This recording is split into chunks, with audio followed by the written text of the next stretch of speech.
Bismillahirrahmanirrahim. Assalamualaikum warahmatullahi wabarakatuh.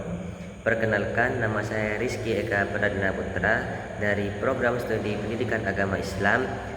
Ingin menyampaikan dan menjelaskan tentang makalah saya dari mata kuliah Pancasila kelompok 4 yang berjudul Pancasila sebagai Ideologi dan Perjanjian Luhur Bangsa Indonesia. Dalam hal ini saya mengambil beberapa pembahasan atau materi mengenai Pancasila sebagai ideologi bangsa. Sebelum masuk dalam penjelasan Pancasila sebagai dasar negara itu bagaimana, perlu diketahui yang pertama itu kita akan membahas tentang apa itu Pancasila. Pancasila secara bahasa itu diambil atau tersusun dari dua kata yang diambil dari bahasa Sanskerta, yaitu kata panca dan juga kata sila. Kata panca tersendiri dalam bahasa Sanskerta itu memiliki arti 5, sementara sila dalam bahasa Sanskerta itu berarti 5, dasar atau pedoman. Jadi apa itu Pancasila? Pancasila ialah 5 dasar atau 5 pedoman yang digunakan oleh bangsa Indonesia untuk membangun negara Indonesia.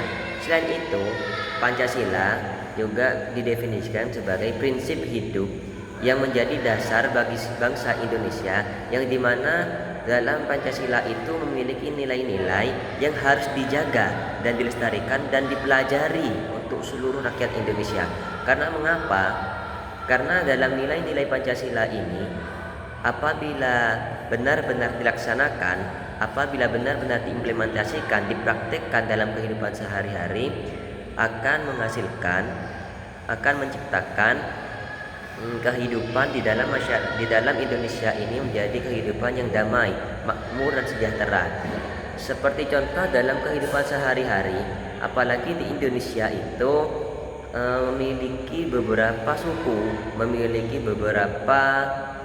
suku, agama, ras, budaya maupun agama yang dalam kesehariannya itu memiliki nilai yang berbeda dan memiliki hukum yang berbeda. Seperti contoh, dalam Islam itu dikatakan bahwasanya orang yang mencuri 1/4 dinar saja itu dihukum dengan dipotong tangannya. Tidak mungkin Indonesia menganut hukum Islam.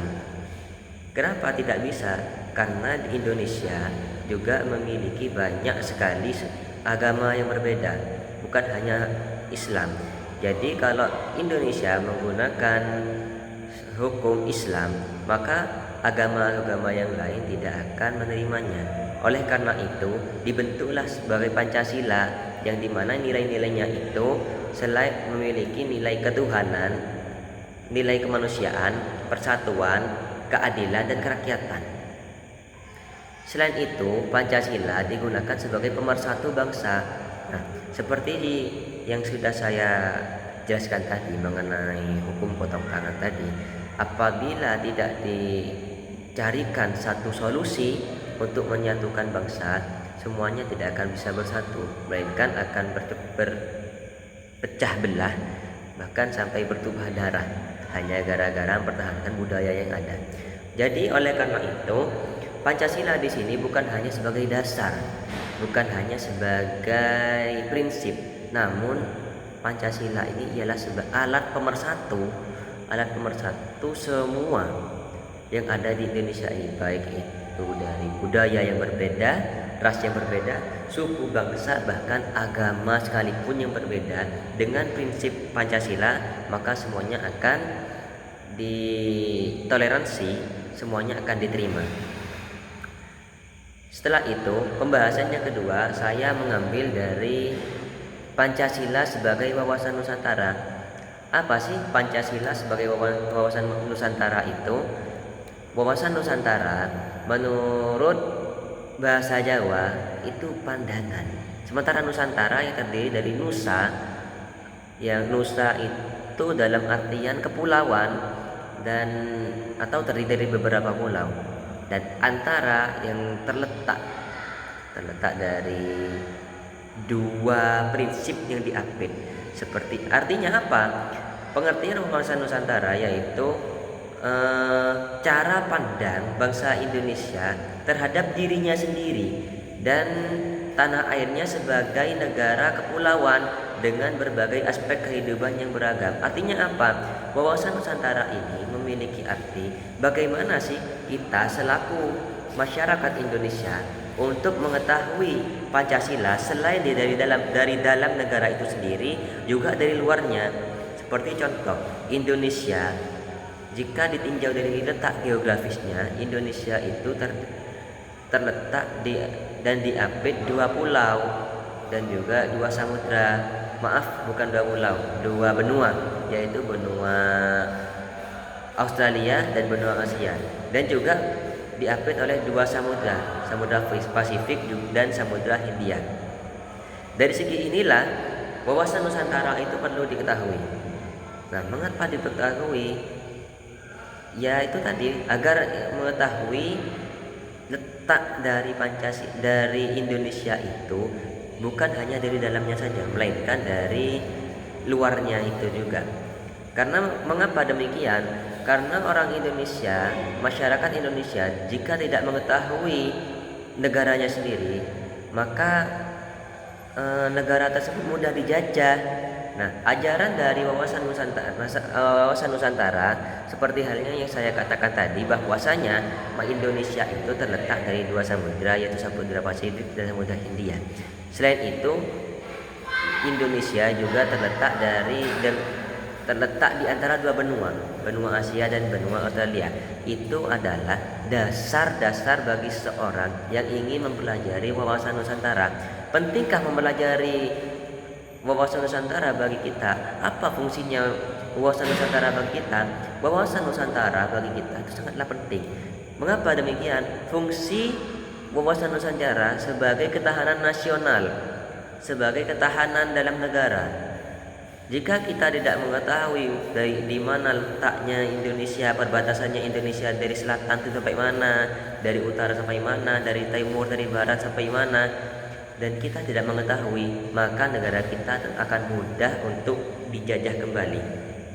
Selain itu, wawasan Nusantara juga berfungsi sebagai pembangunan nasional. Artinya apa? Artinya mencakup dalam semua kesatuan politik, sosial maupun ekonomi. Nah, kita mengetahui letak geografis Indonesia bagaimana. Wawasan Nusantara selain mengetahui letak geografis negara Indonesia dari luar, yaitu dari segi geografis, juga kita harus mengetahui iklim apa saja yang ada di Indonesia.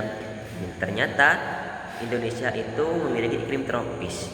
Juga mata pencaharian di Indonesia itu paling banyak ialah nelayan. Karena mengapa? Karena Indonesia ditinjau dari bentuknya, daratan juga perairan. Indonesia lebih banyak perairan. Oleh karena itu, Indonesia disebut sebagai negara maritim. Karena apa? Karena Indonesia sendiri memiliki banyak pulau, dan di antara pulau itu dikelilingi oleh banyak lautan. Di lautan itu orang berpencaharian sebagai nelayan. Nah, orang yang berpencaharian sebagai nelayan itulah yang menyebabkan Indonesia dikatakan atau dijuluki sebagai negara maritim.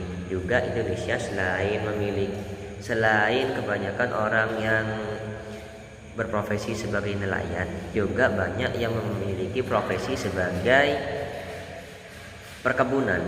Karena selain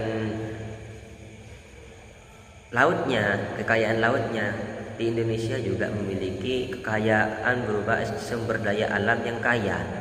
Dari hutannya juga banyak, hutannya yang masih hijau. Itu apabila dimanfaatkan dengan sebaik-baiknya oleh orang, maka akan cukup untuk memenuhi semua kebutuhan hidup rakyat Indonesia. Juga wawasan Nusantara berfungsi sebagai pertahanan dan keamanan untuk menjaga keutuhan negara kita ini. berfungsi juga sebagai pembatasan negara untuk menghindari adanya sengketa antar negara. Apabila kita tidak mengetahui letak atau perbatasan negara kita, misalkan negara kita dengan negara Malaysia, kita tidak tahu mana tempatnya. Tiba-tiba ada orang yang membangun sebuah rumah, sebuah perusahaan, dan ternyata tanah tersebut milik negara Malaysia. Nah, hal tersebut akan membuat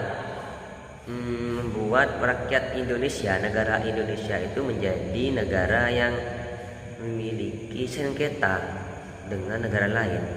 Nah, fungsi tersebut bertujuan untuk mewujudkan sikap nasionalisme yang tinggi dalam segala aspek yang mendahului kepentingan nasional daripada kepentingan pribadi.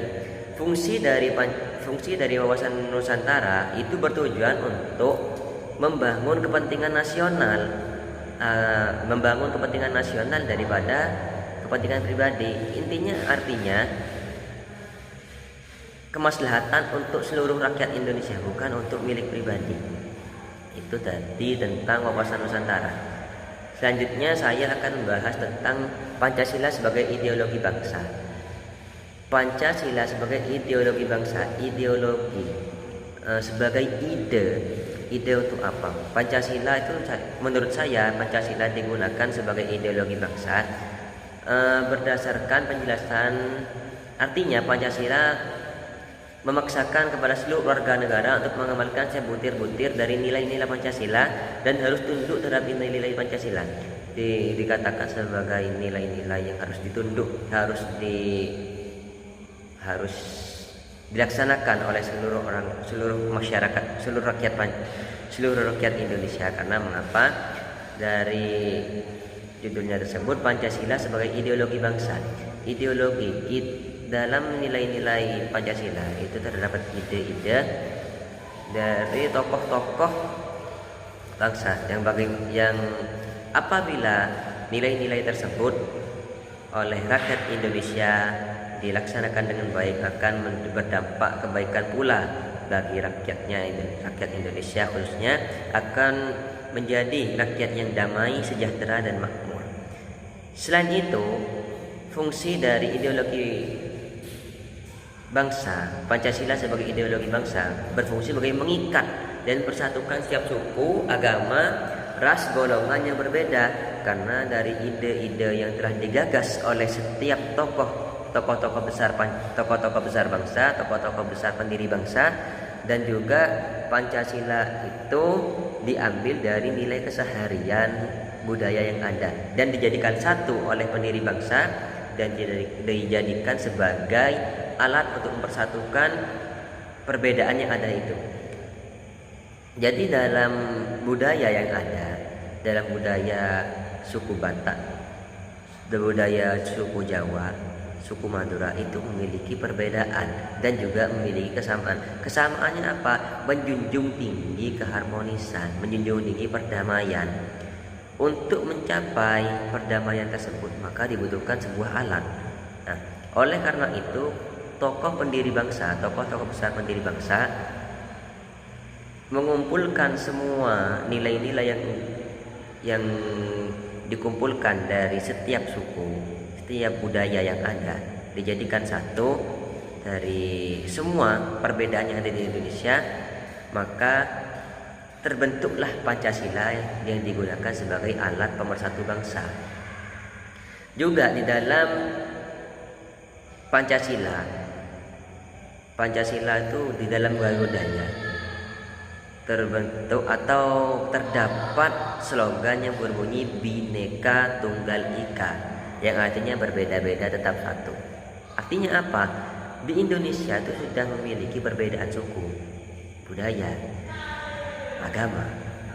Nah, mereka tetap satu untuk apa? Untuk mensejahterakan Indonesia, untuk menjadikan Indonesia menjadi negara yang maju, negara yang makmur dan sejahtera. Dan dibutuhkan untuk apa? Apa yang dibutuhkan oleh rakyat Indonesia untuk membangun hal tersebut, yaitu satu alatnya disebut sebagai Pancasila. Nah, Pancasila di sini dijadikan sebagai alat untuk mempersatukan perbedaan yang ada di Indonesia.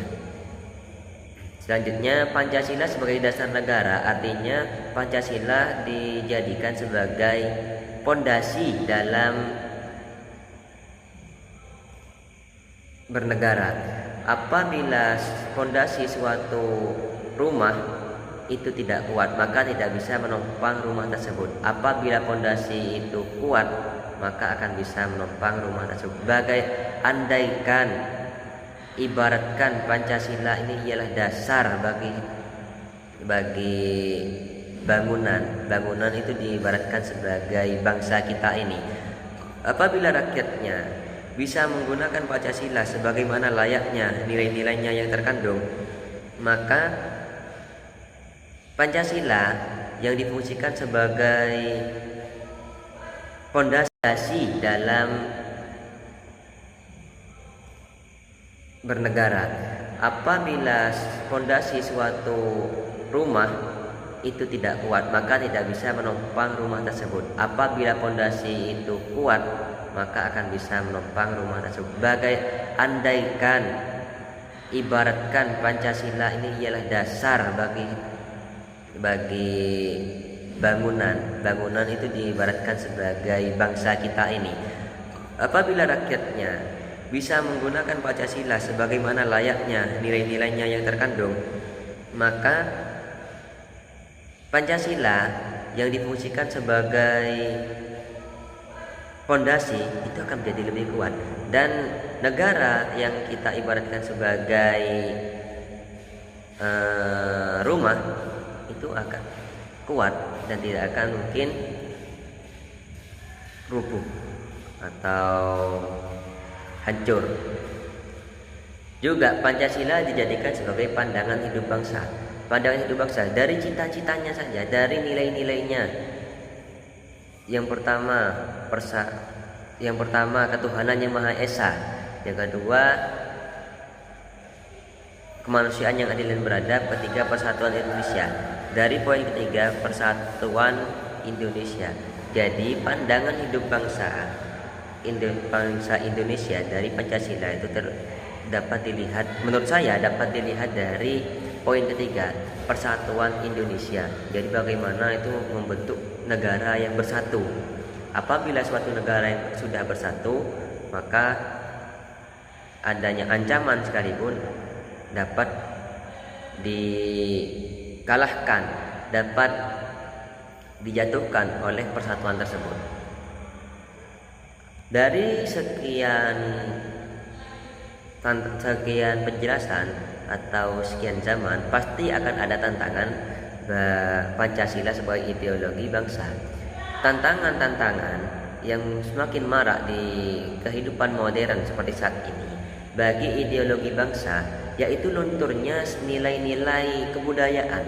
Nilai-nilai Pancasila mulai luntur, mulai hancur, yang dimana hal tersebut dipengaruhi oleh informasi-informasi luar negeri yang datang ke dalam negeri dalam bentuk berita bohong, dan itu tidak dinetralisir oleh masyarakat Indonesia. Dan masyarakat Indonesia, apabila ada satu berita, baik itu berita yang benar, yang sahih, atau berita-berita yang bohong, orang Indonesia mudah menerima itu. Juga pendidikan di Indonesia atau pemuda-pemuda dalam Indonesia sudah tidak tertarik lagi tentang budaya yang ada dalam Indonesia. Mereka lebih tertarik kepada budaya-budaya orang luar negeri yang itu bukan negaranya sendiri. Itulah mengapa tantangan-tantangan yang ada di Indonesia itu sangat mudah dipengaruhi oleh orang luar negeri, karena orang Indonesia tidak mencari informasi itu betul atau tidak, melainkan mereka langsung percaya. Itu ya sebagian kecil tantangan yang dihadapi Pancasila sebagai ideologi, apalagi di zaman modern saat ini. Selain itu, saya akan bahas Pancasila sebagai perjanjian luhur bangsa. Makna Pancasila sebagai perjanjian luhur bangsa sudah saya katakan atau sudah saya perjelas tadi. Pancasila sebagai perjanjian luhur dalam kehidupan artinya kesepakatan seluruh rakyat Indonesia yang harus diamalkan dan dilestarikan. Artinya dari setiap budaya yang ada di Indonesia, setiap agama yang ada di Indonesia itu dimintai pendapat dan dijadikan satu. Muncullah Pancasila, lahirlah Pancasila, yang dimana Pancasila itu merupakan perjanjian luhur yang sudah dibentuk oleh nenek moyang kita, oleh para tokoh-tokoh besar pendiri bangsa maupun rakyat sekalipun, yang dimana isi di dalam Pancasila itu tidak bertentangan dengan ajaran agama manapun, juga tidak bertentangan dengan budaya rakyat yang berbeda, melainkan isi di dalam Pancasila itu, nilai-nilai di Pancasila itu ialah perjanjian yang sudah disepakati oleh seluruh rakyat Indonesia, baik itu dari golongan agama yang berbeda, dari golongan suku yang berbeda, ras maupun kelompok yang berbeda. Dan mengapa demikian? Seperti saya katakan tadi, apabila di Indonesia menganut satu paham saja atau menganut satu hukum, yaitu hukum dari Islam, maka agama lain tidak akan menerimanya. Nilai-nilai yang terkandung dalam Pancasila sebagai perjanjian yaitu nilai ketuhanan, nilai kemanusiaan, nilai persatuan, nilai kerakyatan, juga nilai keadilan. Apabila nilai-nilai ini oleh masyarakat Indonesia dapat dilaksanakan, diimplementasikan dengan baik, maka akan tercipta tatanan masyarakat yang baik pula, tatanan masyarakat yang makmur, damai dan sejahtera. Lalu bagaimana caranya mengimplementasikan nilai-nilai luhur Pancasila? Caranya yaitu memberikan sosialisasi terhadap seluruh rakyat Indonesia, dan kita harus mempelajari nilai-nilai apa yang terkandung dalam Pancasila. Juga kita harus mengajarkan kepada orang-orang. Sebelum kita mengajarkan, lebih baik kita melakukannya dulu. Nah, saya menyamakan Pancasila ini dengan Piagam Madinah yang pernah disusun oleh Rasulullah SAW selaku Nabi, juga orang yang paling berpengaruh nomor satu di dunia. Ketika Nabi Muhammad hijrah ke Yastrib, di sana tatanan masyarakat sangat tidak relevan.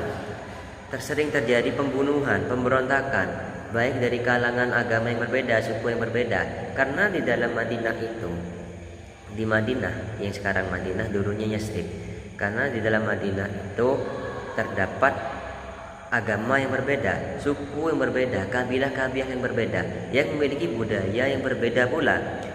Selain itu, datangnya Rasulullah di kota itu untuk membenarkan akidah. Selain itu juga membenarkan akhlaknya beliau, akhlaknya orang-orang sana, hingga dibentuklah oleh Nabi suatu perjanjian, yaitu Piagam Madinah, yang dimana isi dari Piagam Madinah itu berupa ketuhanan, toleransi yang disetujui oleh semua kabilah, baik semua kabilah, suku ataupun agama yang ada.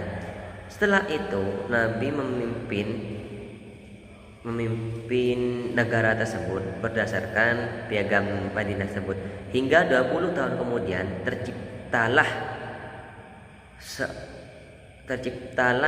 sebuah negara, sebuah kota yang menjadi kota yang makmur ketika itu. Nah, oleh karena itu, untuk menciptakan negara kita, negara Indonesia menjadi negara yang maju, maka kita harus memiliki pemimpin yang siap untuk membela rakyatnya. Nah, sekian presentasi dari saya. Apabila ada salah kata, mohon dimaafkan. Kurang lebihnya mohon maaf. Wassalamualaikum warahmatullahi wabarakatuh.